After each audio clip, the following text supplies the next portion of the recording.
A day after a similar step was taken by the Senate on the 2019-2021 Medium-Term Expenditure Framework and Fiscal Strategy paper, the House of Representatives considered the report of a joint committee set up to scrutinize the document and approved its recommendations. The session did not go without incidents as lawmakers voiced their concerns regarding some of the recommendations. Now, some of them were, however, adopted without amendments. Our correspondent Larry Lasisi has this report. Lawmakers in the House of Representatives seated to consider the 2019 to 2021 Medium-Term Expenditure Framework. The chairman of the Committee of Finance, who chaired the joint committee that worked on the document, starts with a brief overview. The Speaker then puts the recommendations to a vote. Recommendation 3 carried. Some recommendations, however, drew comments from the lawmakers. The third recommendation sought 305 naira to $1 as the official exchange rate. We all know that the one we said for last year was never used throughout.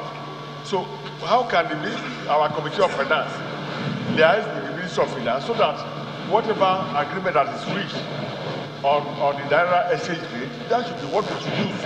Recommendation 4, setting 1.64 trillion naira as new borrowing to fund the budget deficit, also raised concerns. This document, if it was to do justice to the funding of this budget, should have told us how much we are spending on fuel subsidy and how we intend to mitigate the high expense on fuel subsidy to use. Before you go borrowing, you should first of all ask yourself questions about how you have utilized the fundings you have. And I think we need to address that issue critically before we go throwing the nation into this kind of debt that may be impossible for us to get out of. The Speaker had this to say before putting the other recommendations to vote. I don't see anything too detrimental in this report, more so that it's already been harmonized with the other house. Any variation may result into going to conference, and truly we don't have the time. So, recommendation 4-2 carried, 5 carried. With this out of the way, the next step is to concentrate on the 2019 budget and ensure it is passed as soon as possible. Larry Lasisi, Channels Television News. Let's now speak to the President's Special Advisor on National Assembly Matters, Senator Enang. He joins us from our Abuja studios. I'd like to thank you so much for joining us on the program and straight away ask, what's the Presidency's reaction to the comments by the Senate saying that they're going to veto the two bills, that of the Constitution's alteration and the income tax bill? Let me first of all appreciate the Senate for the steps they took in simply not saying, look, we are going to override this veto of Mr. President. And let me also make the public understand that this is the decision which was taken on the bills that were, on some of the bills that were recommitted to the, Mr. President declined assent as at 10th of October 2018.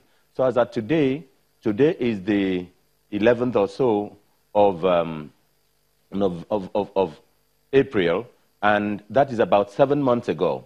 And after the decline on those bills, Mr. President has declined assent to other bills and has communicated to the National Assembly. And Mr. President has also assented to more bills and has remitted it back for appropriate action, making them laws.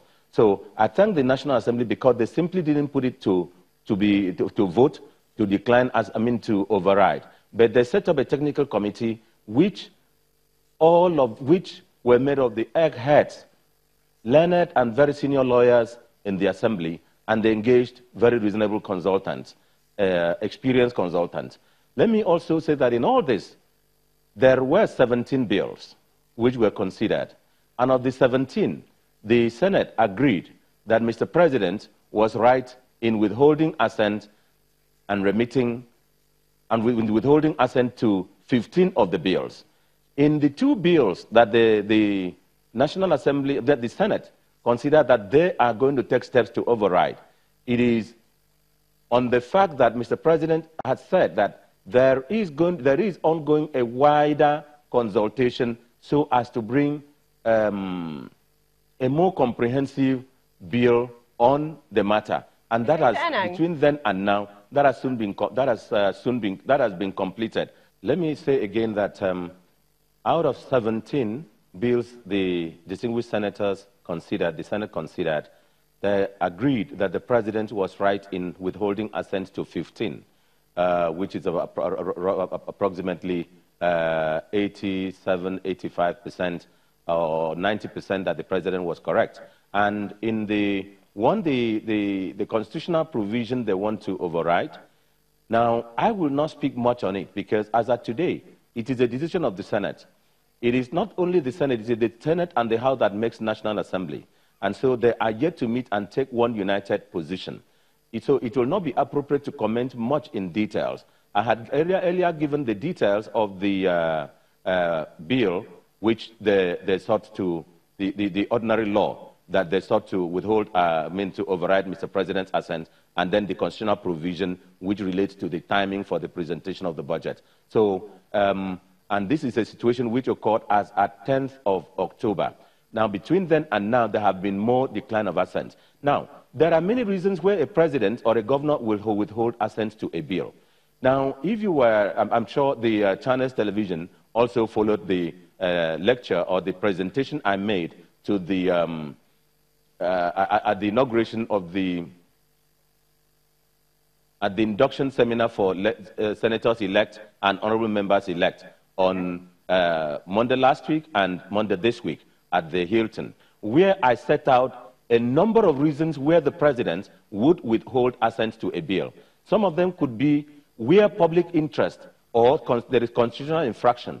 One of the situations where you have a constitutional infraction is where you have, like we had in the Constitution, in the petroleum industry bill, where the National Assembly said that the Petroleum Regulatory Commission would retain about 10% of what it takes, which runs into trillions.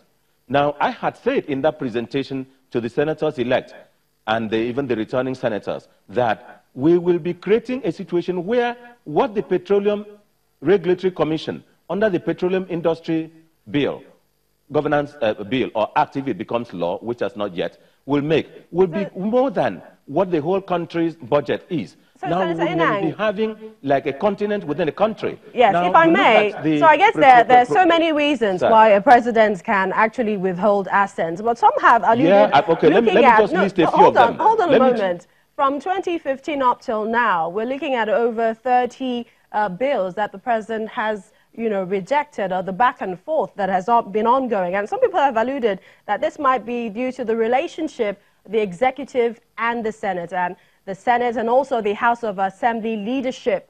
And this is, what some people are saying. But I also want to ask you, what are your thoughts on why the budget is taking so long to be passed? This is April of 2019.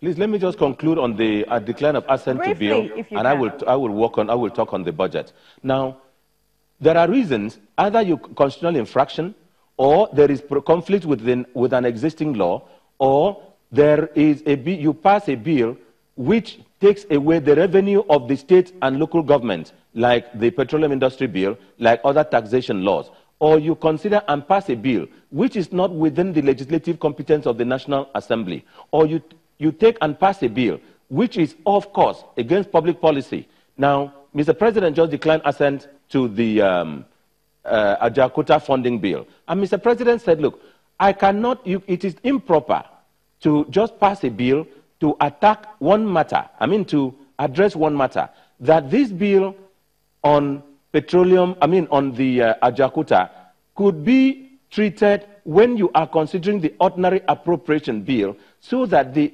input of the Ministry of Mines and Power, Ministry of Solid Minerals, and the Ministry of Budget and National Planning and Finance, looking at the financing element, will be taken into account. No, so Mr. President drew attention to all this. Now, I will leave that and get to the budget. Now, we are working closely with the National Assembly on the budget.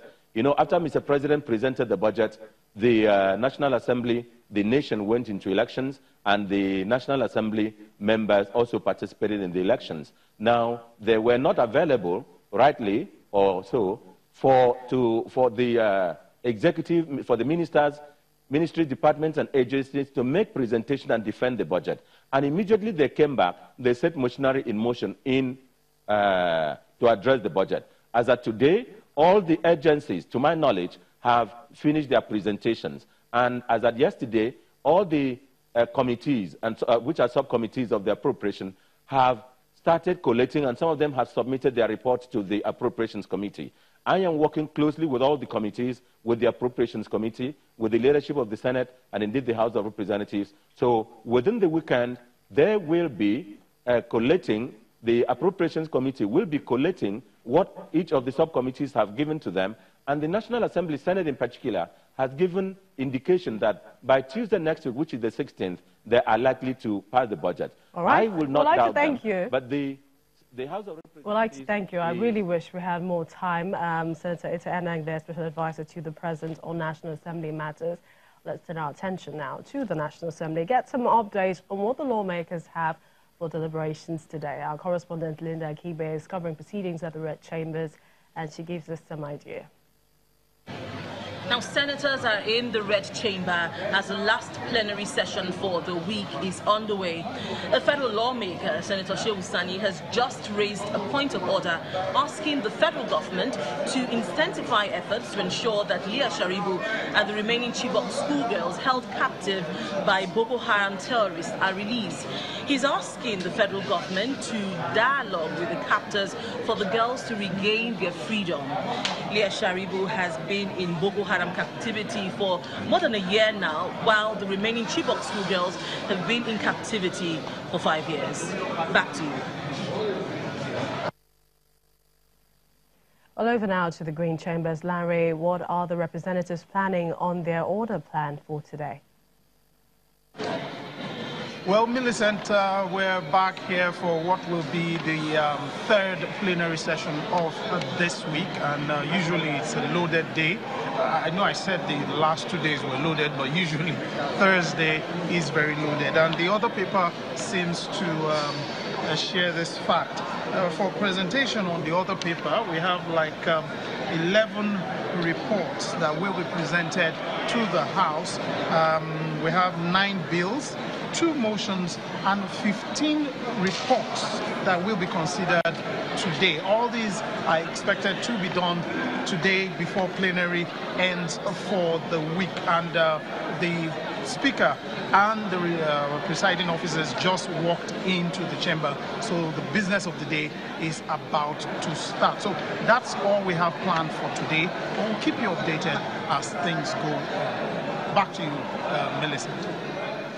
Well, many thanks, Larry. I guess it's always loaded at the House of Representatives. Thank you so much for that update. Well, that's how we wrap up the show at this time. Thank you for watching. Don't forget, you can join the conversation on our social media platforms at Channels TV, at CTV Politics, #LTP, Lunchtime Politics. I'm Millicent Walker. I'll see you soon.